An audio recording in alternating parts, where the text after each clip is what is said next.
Dans le viseur, pour les bons, les brutes et les truands dans les sports au Togo. Dans le viseur, ou le billet de la radio sportive qui couvre de laurier les bons acteurs et de satire les mauvais. Dans le viseur, avec Franck Nouyama.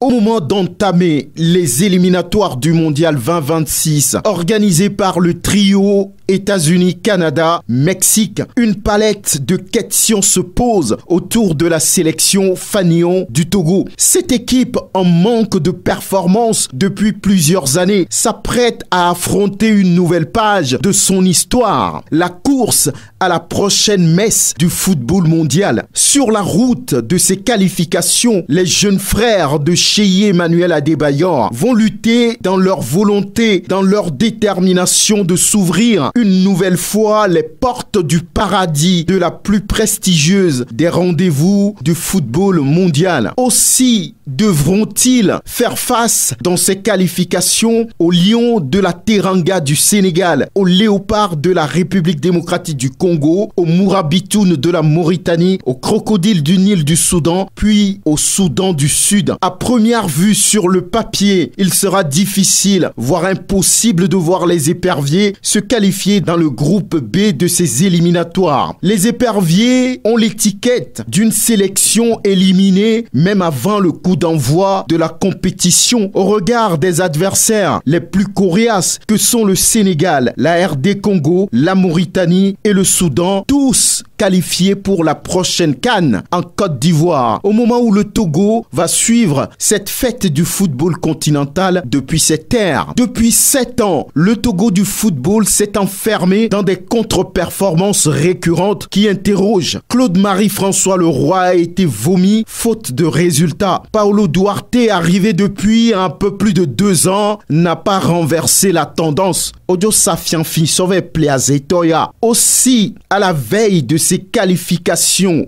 pour la prochaine Coupe du Monde, l'opinion générale est envahie par des questions légitimes. Paulo Rebelo Duarte reconduit à contre-cœur. Pour quel objectif? Le technicien portugais, qui a du mal à gagner, parle de priorité en évoquant ces éliminatoires du mondial. Au ministère des Sports, on veut rêver comme Martin Luther King, le défenseur de la cause noire. I have a dream. On rêve pour voir se produire encore le miracle de 2004-2005 qui a vu le Togo déjouer tous les pronostics pour arracher une qualification historique pour le gratin mondial du football. À la Fédération togolaise de football, on n'est pas totalement clair sur les objectifs. On veut s'appuyer sur les 10 matchs à venir pour préparer les qualifications de la CAN 2025 et jouer sur le concept la petite venant en mangeant. À ce niveau déjà, on semble naviguer dans le allons-y voir. Donc,